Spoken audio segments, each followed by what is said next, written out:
आज 8 फरवरी है, दिन रविवार। आइए जानते हैं बिहार की 30 फटाफट बड़ी खबरों को। और इस न्यूज़ को आप किस जगह से देख रहे हैं, हमें कमेंट बॉक्स में ज़रूर बताएं। सांसद पप्पू यादव को न्यायिक हिरासत में बेऊर जेल भेज दिया गया है। उनकी तबीयत को देखते हुए उनका इलाज पीएमसीएच में कराया जाएगा। इस मामले पर कांग्रेस नेता राहुल गांधी ने प्रतिक्रिया देते हुए कहा कि उनकी आवाज़ को दबाने की कोशिश की जा रही है। अंडर 19 वर्ल्ड कप जीतने के बाद टीम के खिलाड़ी जश्न में डूबे नजर आए। इस दौरान वैभव सूर्यवंशी भोजपुरी गाने पर डांस करते दिखे। वहीं टीम के कप्तान आयुष महात्रे ने भी खुशी जाहिर की। कैप्टनसी में इंडियन टीम ने 6ठी बार वर्ल्ड कप जीता है। जो भी है वैभव की वजह से। आरजेडी कार्यालय में तेजस्वी यादव का ढोल नगारों के साथ जोरदार स्वागत किया गया। कार्यकारी राष्ट्रीय अध्यक्ष बनाए जाने के बाद वह पहली बार पार्टी कार्यालय पहुंचे, जहां कार्यकर्ताओं ने उनका उत्साहपूर्वक अभिनंदन कराया। सासाराम में पवन सिंह पर तंज कसते हुए खेसारी लाल यादव ने कहा कि उनका गाना एक ही आदमी सुनता है और उन्हें नेता नहीं बनना है। उनके इस बयान की चर्चा हो रही है। मधेपुरा में मिड डे मील का खाना खाने के बाद करीब 70 बच्चे बीमार हो गए। बच्चों को उल्टी, पेट दर्द और घबराहट की शिकायत हुई। खाने में छिपकली गिरने की आशंका जताई जा रही है। बिहार बोर्ड इंटर परीक्षा के दौरान अब तक 62 छात्रों को निष्कासित किया जा चुका है। चौथे दिन 12 परीक्षार्थी नकल करते पकड़े गए। इस परीक्षा में करीब 13 लाख बच्चे शामिल हो रहे हैं। बिहार के इथेनॉल प्लांट बंद होने की कगार पर पहुंच गए हैं। बक्सर में इससे 700 लोगों की रोजी रोटी पर संकट खड़ा हो गया है। कंपनी का कहना है कि स्टॉक भरा हुआ है और सप्लाई आधी हो गई है, जबकि कर्मचारियों ने चिंता जताते हुए कहा कि ऐसे में घर चलाना मुश्किल हो जाएगा। 300 किलो सोना लूटने वाले गैंग के सरगना प्रिंस के एनकाउंटर के बाद उसके पिता ने एसटीएफ को शुक्रिया कहा। प्रिंस पर 7 राज्यों में गोल्ड लूट समेत कुल 18 मामले दर्ज थे। भागलपुर में 2 ट्रकों की आमने सामने टक्कर में दोनों चालकों की मौत हो गई। हादसे के बाद दोनों की बॉडी स्टीयरिंग में फंस गई। दुर्घटना के कारण NH 31 पर लंबा जाम लग गया। बिहार विधानसभा के स्थापना दिवस कार्यक्रम में लोकसभा अध्यक्ष ओम बिरला पहुंचे और डिजिटल हाउस का उद्घाटन किया। इस मौके पर राज्यसभा के डिप्टी चेयरमैन हरिवंश भी मौजूद रहे। मुख्यमंत्री नीतीश कुमार ने 1224 स्वास्थ्य अधिकारियों को नियुक्ति पत्र सौंपे। उन्होंने कहा कि इससे दूर दराज के इलाकों में स्वास्थ्य सुविधाएं बेहतर होंगी।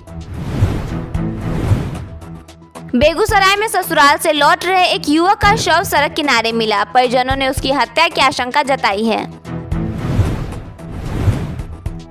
वैशाली में सीटीईटी परीक्षा के दौरान हंगामा हो गया। सेंट जॉन्स केंद्र पर परीक्षा पत्र देर से मिलने के कारण परीक्षार्थी नाराज हो गए और विरोध जताया। सिवान में एक छात्रा से छेड़खानी के आरोप में प्रिंसिपल की पिटाई कर दी गई। लोगों ने उन्हें चप्पल जूतों की माला पहनाकर घुमाया और चेहरे पर कालीख पोत दी।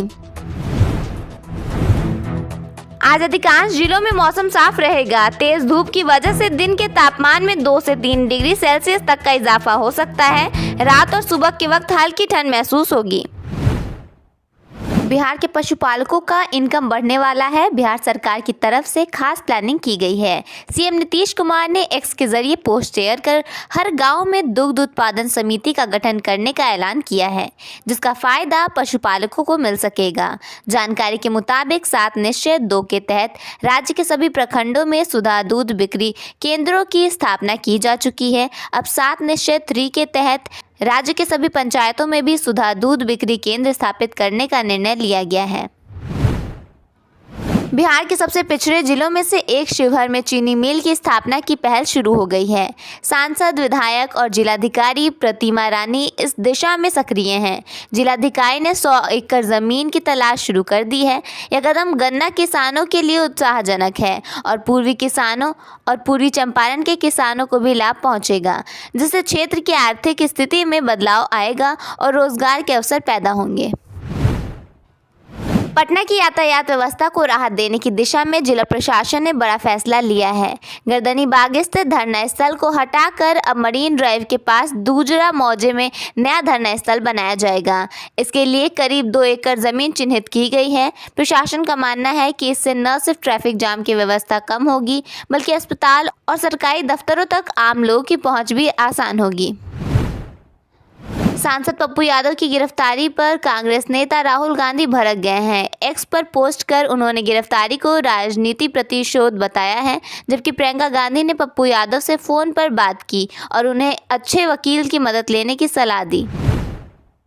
राहुल गांधी ने आगे लिखा, पीड़ित परिवार ने जब निष्पक्ष जांच और न्याय की मांग की तो वही पुराना भाजपा एनडीए मॉडल सामने आ गया। केस को भटकाओ, परिजनों को प्रताड़ित करो और अपराधियों को सत्ता का संरक्षण दो।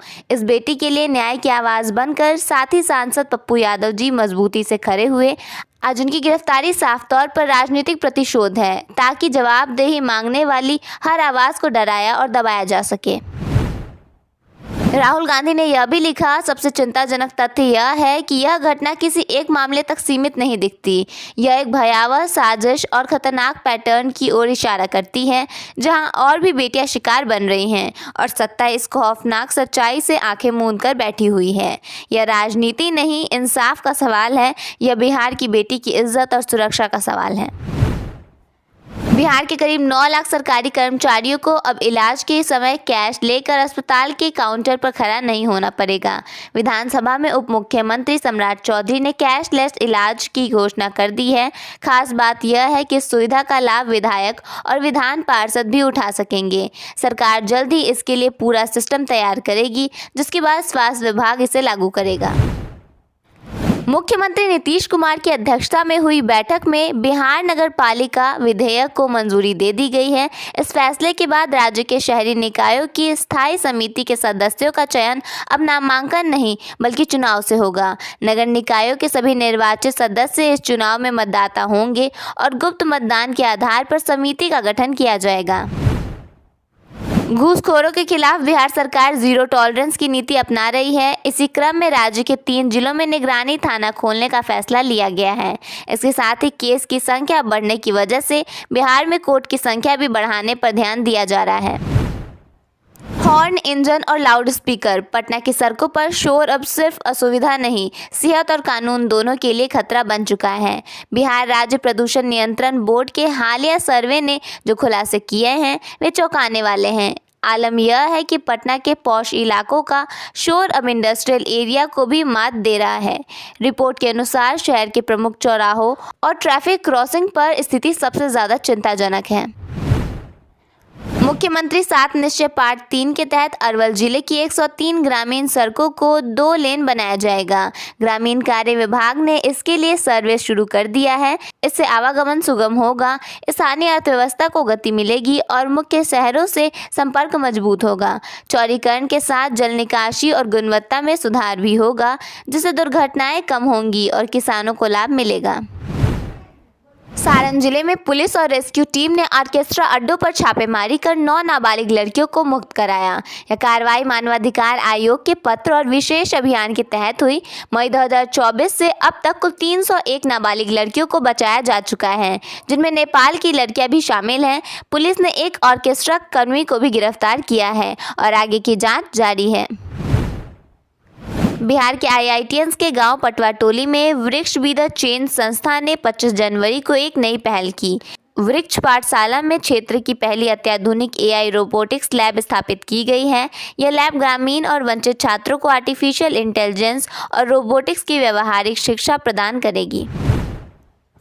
पूर्णिया के मशहूर ब्लॉगर सूरज बिहारी की हत्या मामले में पुलिस को बड़ी सफलता मिली है। ब्रह्मपुरा पुलिस ने 2 वांटेड आरोपियों स्नेहिल झा और आदित्य ठाकुर को मुजफ्फरपुर से गिरफ्तार किया है। पूछताछ में हत्या में शामिल होने की पुष्टि हुई है, जिसके बाद दोनों को पूर्णिया पुलिस के हवाले किया जा रहा है।